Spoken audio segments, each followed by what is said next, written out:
ফেব্রুয়ারিতে আদৌ ভোট হবে বাংলাদেশে? নতুন করে তাণ্ডব তুলে দিল প্রশ্ন। নিরাপত্তা নিয়ে সংশয় খোদ নির্বাচন কমিশনেই। নমস্কার দর্শক বন্ধু, আমি অভিক। আজকের ভিডিওটি শেষ পর্যন্ত দেখবেন। বাংলাদেশের এই উত্তপ্ত আবহাওয়া আর সেখানকার ভোট দুটি মিলিয়ে পরিস্থিতি এখন ভীষণ উত্তপ্ত। আগামী 12ই ফেব্রুয়ারি বাংলাদেশে সাধারণ নির্বাচন হওয়ার কথা। তার আগেই উন্নত জনতার বিক্ষোভে উত্তাল সে দেশের নানা এলাকা। এই পরিস্থিতিতে নির্বিঘ্নে ভোট হওয়া নিয়ে উঠেছে প্রশ্ন।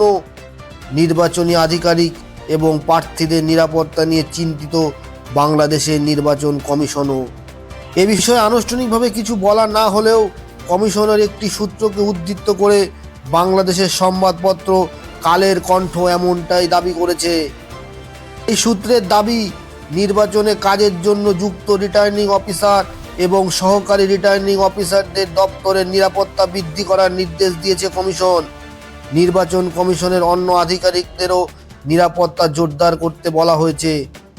ওই সূত্রের আরও দাবি যে কমিশনকে নিরাপত্তাহীনতার কথা জানিয়েছেন নির্বাচনে অংশগ্রহণ করতে চলা দুই সম্ভাব্য প্রার্থী। বৃহস্পতিবার রাতে ইনকিলাব মঞ্চের ওয়াসমান হাদির মৃত্যুর খবর ছড়িয়ে পড়তেই ঢাকার শাহবাগে জমায়েত হয়েছিলেন বহু মানুষ।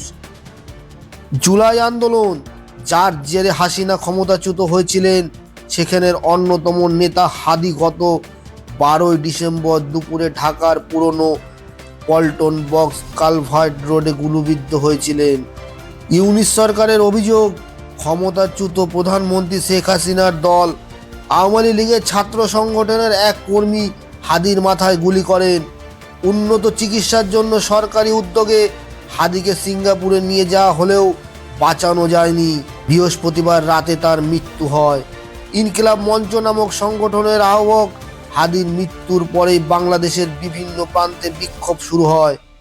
ইতিমধ্যে বাংলাদেশের ভোটের নির্ঘণ্ট ঘোষণা করেছেন নির্বাচন কমিশন। তবে এই নির্বাচনে অংশ নিতে পারবে না নিষিদ্ধ ঘোষিত হয়ে যাওয়া আওয়ামী লীগ। এই বিষয়ে সরাসরি মুখ না খুললেও অবাধ, স্বচ্ছ, অন্তর্ভুক্তি ও প্রতিনিধিত্বমূলক নির্বাচনের পক্ষে সওয়াল করেছে ভারতবর্ষ। প্রেক্ষিতে ইউনিস সরকার আবার জানিয়েছে, নির্বাচন নিয়ে ভারতের পরামর্শ চায় না তারা। ইউনিস সরকার যাই দাবি করুক, নির্বাচন নিয়ে বাংলাদেশের অন্দরে খুব ইতিবাচক পরিস্থিতি নেই। বাংলাদেশের দলগুলির সূত্রের খবর, হাদির গুলিবিদ্ধ হওয়ার ঘটনা এবং মৃত্যু ভোটে বাংলাদেশের নতুন করে শঙ্কার বাতাবরণ তৈরি করেছে।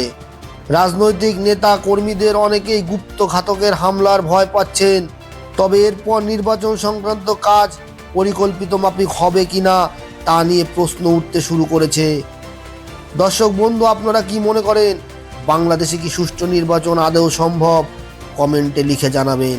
ভিডিওটি ভালো লাগলে লাইক করবেন, কমেন্টস করবেন, সাবস্ক্রাইব করতে ভুলবেন না। সবাই সুস্থ থাকবেন, ভালো থাকবেন। জয় হিন্দ, বন্দে মাতরম, ভারত মাতার জয়।